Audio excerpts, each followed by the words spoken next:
नमस्कार विद्यार्थी मित्रांनो, इयत्ता 12वी कॉमर्स विषय OC&M आपला चौथं प्रकरण चालू आहे व्यवसाय सेवा. यामध्ये आपण व्यवसाय सेवांचे प्रकार अभ्यासत आहोत. त्यामधील पहिला प्रकार बँक हा अभ्यासत आहोत.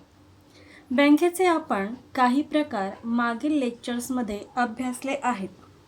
आजच्या लेक्चरमध्ये त्या पुढील प्रकार अभ्यासणार आहोत. इथे आपण 6वा प्रकार घेतलेला आहे प्रादेशिक ग्रामीण बँक.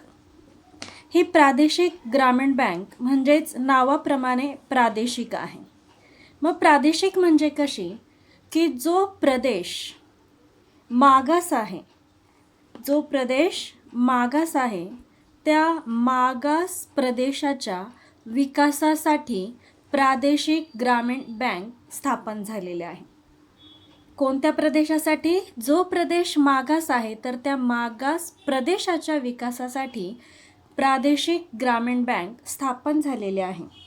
ही बँक म्हणजेच याला RRB म्हणजेच रिजनल रूरल बँक असं म्हटलं जातं. ही जी RRB बँक आहे ही बँक ज्या मोठ्या सार्वजनिक बँका आहेत म्हणजेच सार्वजनिक क्षेत्रातील बँका, उदाहरणार्थ स्टेट बँक ऑफ इंडिया असेल किंवा सिंडिकेट बँक असेल किंवा कमर्शियल बँक, तर ह्या बँकांनी प्रादेशिक ग्रामीण बँकेची स्थापना केलेली आहे. मग ही बँक कशासाठी स्थापन केलेली आहे? जर तो मागास भाग आहे म्हणजे मागास प्रदेश, ग्रामीण भागातील मागास प्रदेशाच्या विकासासाठी ज्या काही मोठ्या सार्वजनिक बँका आहेत तर त्या बँकांनी प्रादेशिक ग्रामीण बँकेची स्थापना केलेली आहे. स्थापना केलेली आहे म्हणण्यापेक्षा या मोठ्या बँकांनी ही प्रादेशिक ग्रामीण बँक पुरस्कृत केलेली आहे. ही प्रादेशिक ग्रामीण बँक हिची स्थापना 2 ऑक्टोबर 1975 रोजी करण्यात आली. या बँकेच्या सुरुवातीला 5 शाखा होत्या की 2 ऑक्टोबर 1975 रोजी सुरुवातीला 5 शाखा स्थापन करण्यात आल्या. मग ही जी प्रादेशिक ग्रामीण बँक आहे तर ह्या ग्रामीण बँक साहजिकच जर सार्वजनिक बँका जर प्रादेशिक ग्रामीण बँका स्थापन करत असतील तर यामध्ये जे काही भांडवल असेल त्या भांडवलाचा जास्तीत जास्त वाटा सरकारचा असणार आहे. मग यामध्ये भांडवलाचा वाटा कसा आहे तो आपण पाहूया.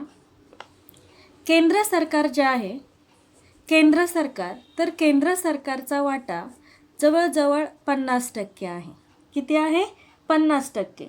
म्हणजे जवळजवळ निम्मा वाटा, भांडवलाचा निम्मा वाटा हा प्रादेशिक ग्रामीण बँकेचा केंद्र सरकारचा 50% आहे. त्यानंतर राज्य सरकार जे आहे तर राज्य सरकारचा वाटा हा 15% आहे. किती टक्के आहे? 15%. आणि त्यानंतर उरलेला 35% वाटा ज्या बँका आहेत की ज्या बँकांनी हे प्रादेशिक ग्रामीण बँक पुरस्कृत केलेले आहे तर त्यांचा वाटा हा 35% असतो. ह्या प्रादेशिक ग्रामीण बँकांचा महत्त्वाचा उद्देश की जो वर्ग म्हणजेच अल्पभूधारक शेतकरी त्यानंतर शेतमजूर आणि तिसरं म्हणजेच ग्रामीण कारागीर, या 3 प्रकारच्या लोकांना कर्ज पुरवठा करण्यासाठी ही प्रादेशिक ग्रामीण बँक महत्त्वाची भूमिका बजावते. कारण जो ग्रामीण भाग आहे तर तो ग्रामीण भागातील जो मागास भाग आहे त्या मागास भागाचा, त्या प्रदेशाचा जर विकास झाला तर प्रादेशिक समतोल साधला जाईल. या उद्देशाने ज्या काही मोठ्या बँका आहेत सार्वजनिक बँका, मग उदाहरणार्थ आपण पाहिलं कोणत्या सार्वजनिक बँका? SBI असेल किंवा सिंडिकेट बँक असेल किंवा कमर्शियल बँक असेल, या बँकांनी काय केलेलं आहे की प्रादेशिक ग्रामीण बँका पुरस्कृत केलेल्या आहेत आणि त्यांची स्थापना 2 ऑक्टोबर 1975 रोजी करण्यात आली.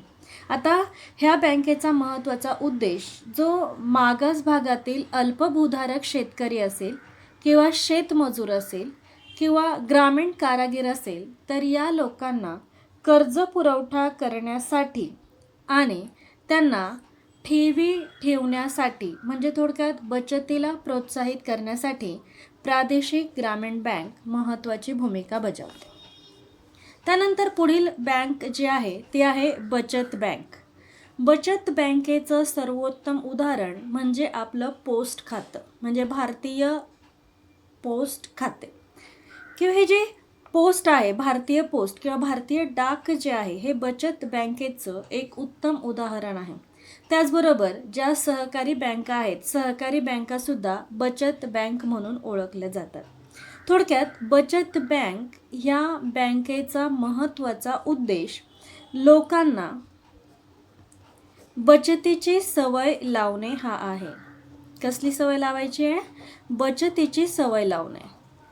बचतीची सवय लावल्यामुळे काय होणार आहे की लोकांना त्यांच्याजवळील असणारा जो अतिरिक्त पैसा आहे तर तो अतिरिक्त पैसा योग्य ठिकाणी बचत केल्यामुळे भविष्यात जर त्यांना एखादी अडचण आली तर अशा वेळेस त्या अडचणीच्या काळात उपयोगी ठरावी म्हणून ही बचत बँक लोकांना बचतीची सवय लावत असते. आता ही जी बचत बँक आहे हिचं उदाहरण आपण पाहिलं की बचत बँकेचं उदाहरण भारतीय जे काही डाक आहे किंवा पोस्ट खातं आहे तर ते बचत बँकेचं उत्तम उदाहरण आहे. त्याचबरोबर सहकारी बँकासुद्धा बचत बँकेचं उदाहरण होतात. ह्या बँका ज्या आहेत थोडक्यात ह्या बँका ग्रामीण भागातील लोकांना बचतीला प्रोत्साहन देण्यासाठीच स्थापन झालेल्या असतात. त्यानंतर पुढील बँकेचा प्रकार आहे तो म्हणजेच गुंतवणूक बँक. आता ही गुंतवणूक बँक म्हणजे नेमकं काय तर गुंतवणूक कोण करत असतं? व्यावसायिक वर्ग किंवा व्यापारी वर्ग. व्यावसायिक वर्ग किंवा व्यापारी वर्ग हे गुंतवणूक करत असतात. तर गुंतवणूक करण्यासाठी कोणत्या ठिकाणी योग्य गुंतवणूक आहे किंवा कोणत्या ठिकाणी गुंतवणूक फायदेशीर ठरेल यासाठी गुंतवणूक बँका मार्गदर्शनाचं काम करतात. काय करतात? मार्गदर्शनाचं काम करतात. सर्वसामान्य व्यक्ती या गुंतवणूक बँकेमध्ये सहभाग घेत नाही किंवा गुंतवणूक बँक ही सामान्य व्यक्तीशी संपर्क साधत नाही तर ती कोणाशी संपर्क साधते? व्यावसायिक वर्ग किंवा व्यापारी वर्ग. कारण हे वर्ग काय करत असतात? व्यवसायासाठी व्यवसायाच्या विकासासाठी निर्णय घेताना गुंतवणूक बँकेबरोबर सल्लामसलत करून योग्य ते निर्णय घेत असतात आणि कुठे गुंतवणूक करायची आणि ती कुठे फायदेशीर ठरेल असा विचार करून व्यापारी वर्ग आणि व्यावसायिक वर्ग हे गुंतवणूक करत असतात. त्यानंतर पुढील जी बँक आहे तर ती म्हणजेच विशिष्ट बँक. कोणती बँक? विशिष्ट बँक. नावाप्रमाणेच ही विशिष्ट बँक आहे. याच्यामध्ये 3 प्रकार पडलेले आहेत. पहिला आहे निर्यात आणि आयात बँक म्हणजेच त्याला एक्झिम असं शॉर्टमध्ये म्हटलं जातं. आता ही निर्यात आणि आयात बँक आहे तर साहजिकच ह्या बँकेचा जो काही कार्य करण्याचा उद्देश आहे किंवा स्थापन होण्याचा उद्देश आहे तो म्हणजेच निर्यातदार व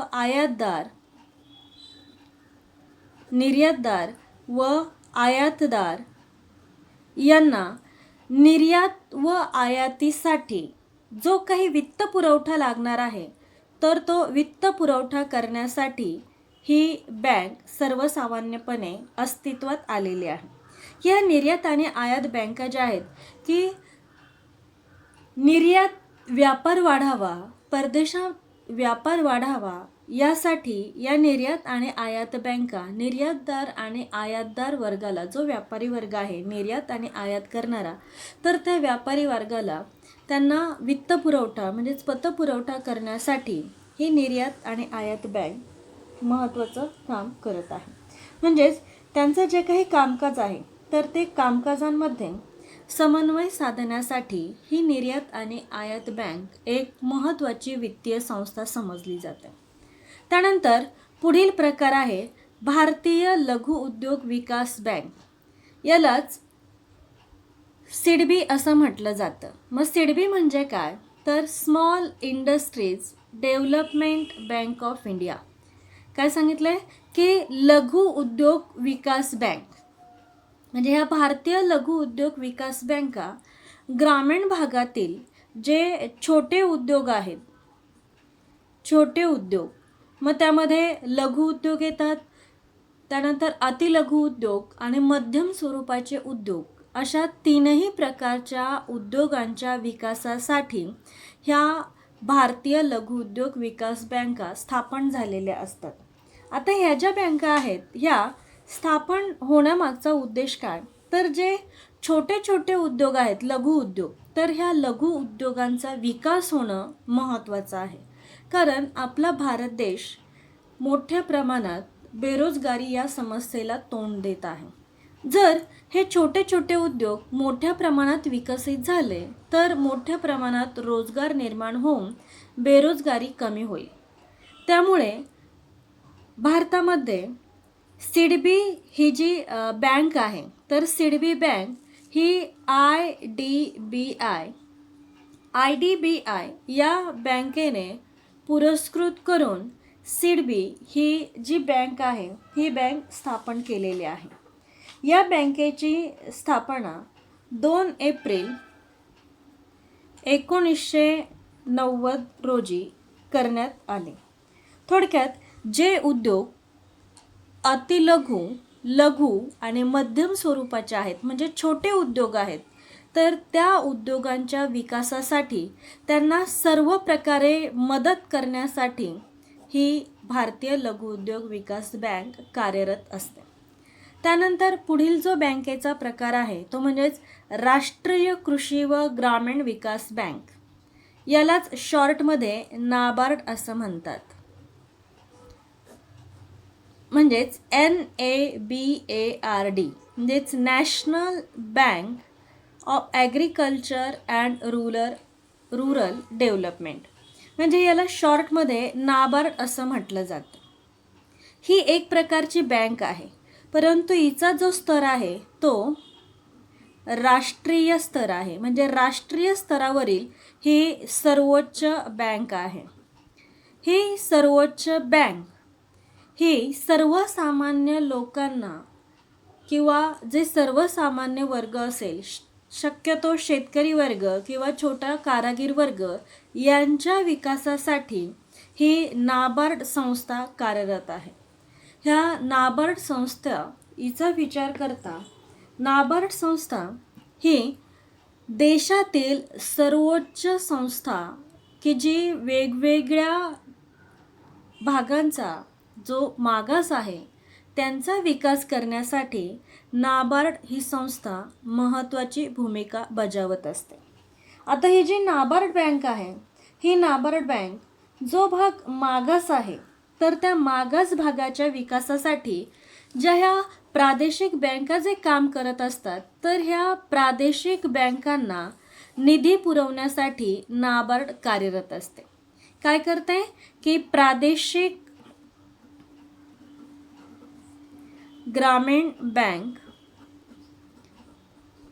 यांना काय केला जातो निधी पुरवला जातो आणि हा निधी पुरवून जो भाग मागास आहे त्या मागास भागाच्या विकासासाठी हे नाबार्ड काय करत असतं अल्प आणि मध्यम मुदतीचा व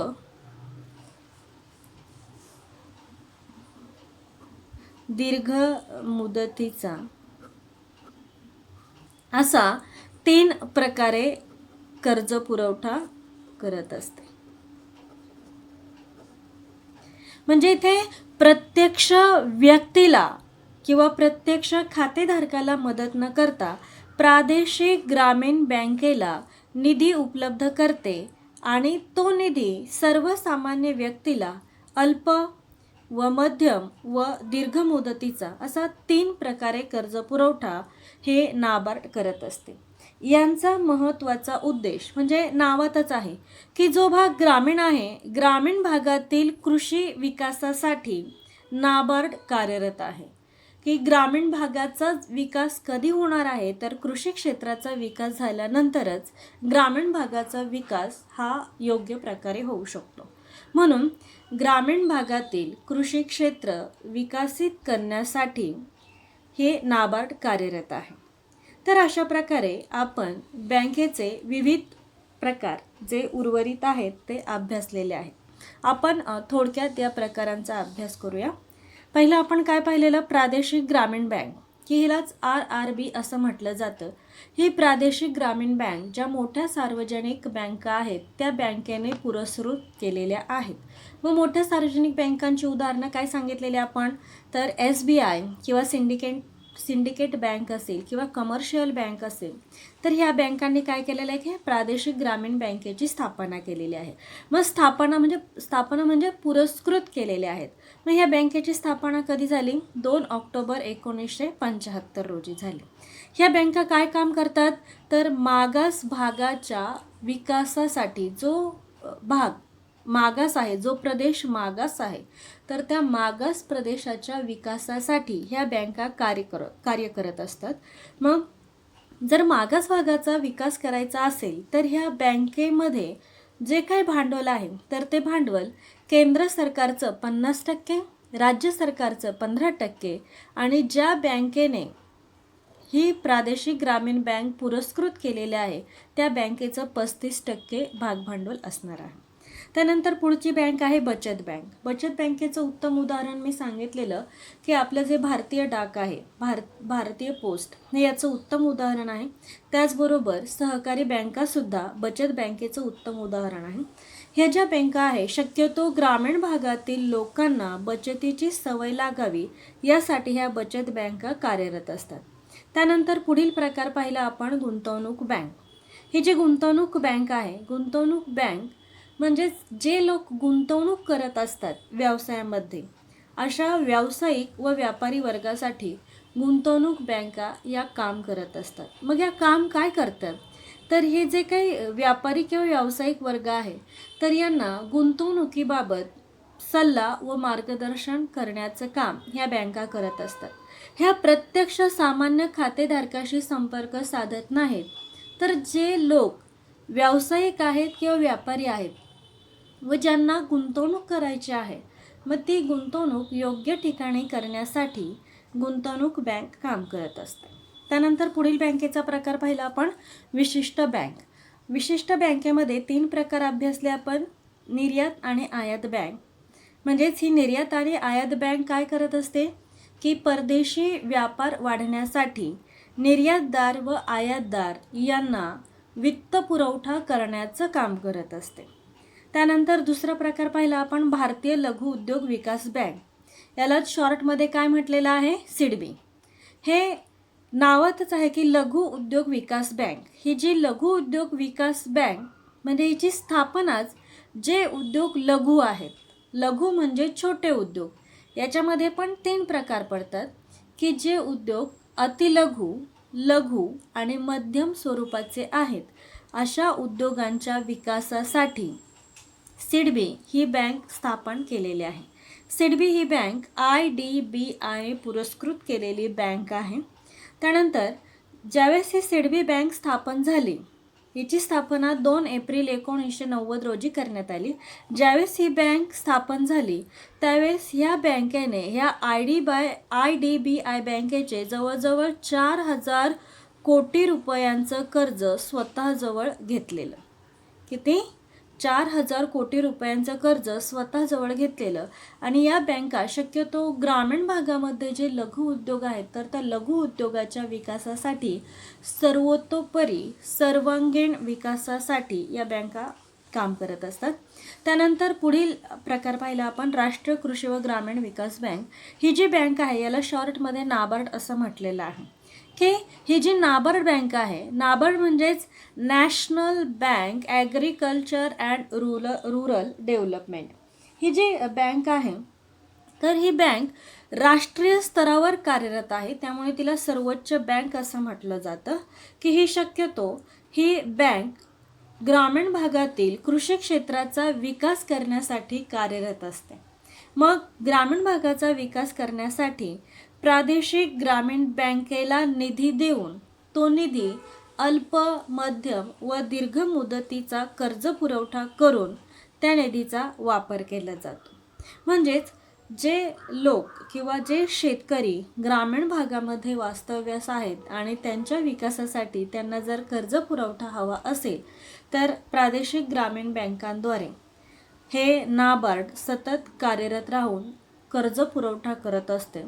त्याचबरोबर शेती क्षेत्राच्या सर्वांगीण विकासासाठी सुद्धा हे नाबार्ड महत्त्वाची भूमिका बजावत असते. अशा प्रकारे आपण जे काही बँक आहे, बँकेचे उर्वरित प्रकार अभ्यासले आहेत. आजचं आपलं हे लेक्चर इथेच संपलं. धन्यवाद.